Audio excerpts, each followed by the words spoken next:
코필러 시술로 문제가 생긴 내 코 회복할 수 있을까요? 안녕하세요. 성형외과 전문의 김종명 원장입니다. 오늘은 부담 없이 도전했던 시술로 인해서 고민에 빠진 분들에게 도움을 드려보고자 합니다. 성형외과 전문의로서 상담과 진료를 하다 보면 시술을 매우 간단하고 안전하게 여기고 쉽게 시도를 하는 분들이 아주 많다는 것을 알게 됩니다. 지속적인 시술로 문제가 발생하거나 부작용으로 인해 더 큰 수술을 받아야 하는 케이스를 종종 만나게 되니까요. 그래서 준비했습니다. 지속적인 코필러로 인해 발생하는 다양한 문제를 해결하는 방법은 과연 무엇인지 말이죠. 우선 시술과 수술에 대해서 확인해 보겠습니다.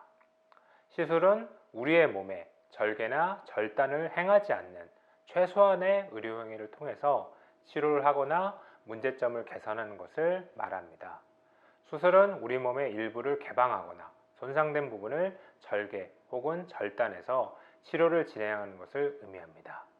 성형외과에서는 수술 역시 절개의 과정을 통해 보다 근본적으로 외모의 업그레이드를 시도하고 있습니다.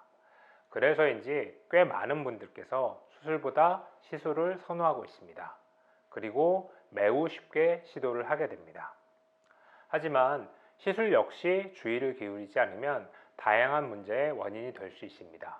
특히 얼굴 중심 부위에 위치하고 있어 성형수술로 개선 효과가 가장 두드러지는 부위 중 한 곳인 코의 경우에는 문제가 발생할 경우 고민의 정도가 더욱 깊어지게 됩니다. 코 시술의 가장 대표적인 파트는 바로 코필러입니다. 코필러 시술은 매우 광범위하게 시도되고 있는 중입니다. 미간 사이가 낮아서 콧대가 낮아 보이는 케이스에 특히 효과적이며 코끝이 낮아서 있는 케이스는 물론 매부리 코에 이르기까지 다양한 문제점 개선이 가능하기 때문입니다. 시간과 비용 면에서도 부담이 적습니다. 통상 5분 이내의 시간 투자로 외모 업그레이드가 가능하기 때문에 직장인이나 학생 그리고 육아로 개인 시간을 내기 힘든 분들도 조금 더 부담 없이 도전할 수 있습니다. 마취나 회복, 입원, 재방문이 크게 필요하지 않기 때문에 비용 역시 수술보다는 많이 저렴한 편입니다. 바로 일상생활로 복귀할 수 있다는 점도 가장 큰 특징 중에 하나입니다. 하지만 이와 같이 다양한 장점이 있지만 무분별하게 시도되는 경우, 지속적으로 반복되는 경우, 해부학적 개인별 특징을 제대로 고려하지 않고 시술이 진행되는 경우, 이런 경우에 부작용을 일으킬 수도 있기 때문에 주의가 필요합니다. 필러 시술은 장기적으로 부작용 발생 확률이 비교적 낮은 편이지만 시도하는 환자의 수가 워낙 많기 때문에 부작용도 종종 보이는 편입니다. 특히 코에서 진행되는 필러 시술의 부작용의 경우에 일반적인 필러 시술에서 등장하는 부작용과는 다른 양상으로 등장하고 대처 방법 역시 이에 따라 달라지기 때문에 조금 더 신중하게 접근할 필요가 있습니다. 코필러 시술 후 시간이 지난 후에 나타나는 대표적인 부작용은 필러의 퍼짐 현상, 모양의 변화 등으로 정리해 볼 수 있습니다. 그리고 개선을 원하는 케이스도 이로 인한 경우가 대부분입니다. 지속적으로 필러 시술이 반복될 경우에 필러의 양이 축적되어 코 모양이 퍼져 보일 수 있게 됩니다. 이처럼 필러 시술이 지속적으로 행해졌던 코의 모양을 개선하고 싶다면 다시 필러 시술을 받는 것보다 수술을 진행하는 것이 좀 더 안전할 수 있습니다. 보통 필러를 맞은 다음에 시간이 지나면 필러의 결합 구조가 깨지게 되면서 필러 성분은 남아있게 되고 초기에 보이던 높은 모양에서 점점 퍼지는 듯한 모습으로 바뀌게 됩니다. 보통 필러는 1년 정도 지나면 흡수된다고 알려져 있는데 필러의 종류에 따라서 이 시기가 조금씩 다릅니다. 1년 정도 지나면 필러는 퍼져 보이게 되고 이럴 때는 한 번 더 필러를 맞아서 코를 더 높여주는 시술을 하게 됩니다. 이럴 때는 효과가 좋은 편이고 낮아질 때마다 필러를 맞아서 코를 높일 수 있습니다.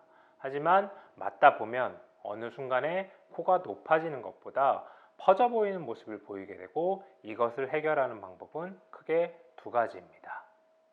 첫 번째 방법은 필러를 녹이고 다시 필러 시술을 받는 것도 한 방법이 될 수 있습니다. 퍼져 보이는 것은 필러의 결합 구조가 깨지고 필러의 양이 많이 들어가서 생기게 되기 때문에 추가로 필러를 더 맞는다면 더 퍼져 보이게 됩니다. 이때는 오히려 필러를 녹이고 새롭게 필러로 코의 모양을 잡아주게 되는 것이 좀 더 코가 퍼지지 않고 코를 높일 수 있습니다. 또 다른 방법으로는 수술을 하는 방법입니다. 보통 필러를 녹이고 1, 2주 정도 지난 후에 코의 모습을 확인하고 수술 계획을 잡고 수술하게 됩니다. 수술을 할 때는 필러 시술할 때와 다른 점을 특히 주의해야 합니다. 필러와 보형물을 이용한 수술일 때 느낌이 많이 다릅니다. 필러는 높이가 있다고 해도 퍼져 보이기 때문에 정면에서는 안 높아 보이는데 옆에서는 많이 높아 보이는 느낌을 주는 것이 특징입니다. 필러를 맞은 후에 보이는 코의 옆모습만 보고 코의 높이를 결정하게 되면 수술 후에 너무 코가 높아 보일 수 있기 때문에 적당한 높이의 보형물을 선택하는 것이 중요합니다. 또 필러의 경우에는 녹는 필러와 안 녹는 필러에 따라 수술 방법이 달라지게 됩니다. 보통 하이알루론산 필러의 경우 녹는 주사로 거의 남지 않게 녹일 수 있습니다. 그런데 하이알루론산 필러가 아닌 경우나 녹지 않는 필러의 경우에는 녹이지 못하는 경우가 있을 수 있습니다. 이때는 수술 방법을 다르게 해야 됩니다. 안 녹는 필러의 경우에는 일부를 수술적으로 제거하고 그에 맞는 보형물이나 본인 조직을 이용해서 수술을 하게 됩니다. 그래서 보통 이런 경우에는 일단 녹이는 주사를 맞고 1, 2주 후에 수술하는 것이 좀 더 안전하고 좋은 경과를 만들 수 있습니다. 필러가 뭉치거나 이물감이 강하게 느껴진다는 고민도 많습니다. 울퉁불퉁한 모양으로 코의 형태가 변하는 심각한 경우도 수술로 해결이 가능한지 문의하는 경우도 종종 있습니다. 이때는 필러를 일단 제거하고 상태를 지켜보고 나서 수술 방법을 결정하게 됩니다.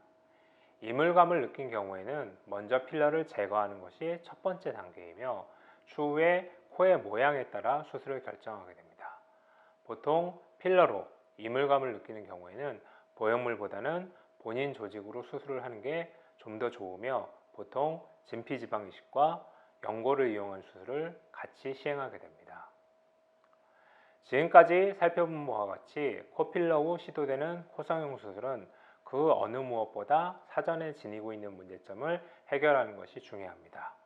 보다 안전하고 효과적으로 그리고 심리적인 파트의 개선까지 동시에 진행할 수 있는 해부학적 지식과 경험이 풍부한 성형외과 전문의를 찾는 것이 중요하다는 점을 기억하셨으면 좋겠습니다.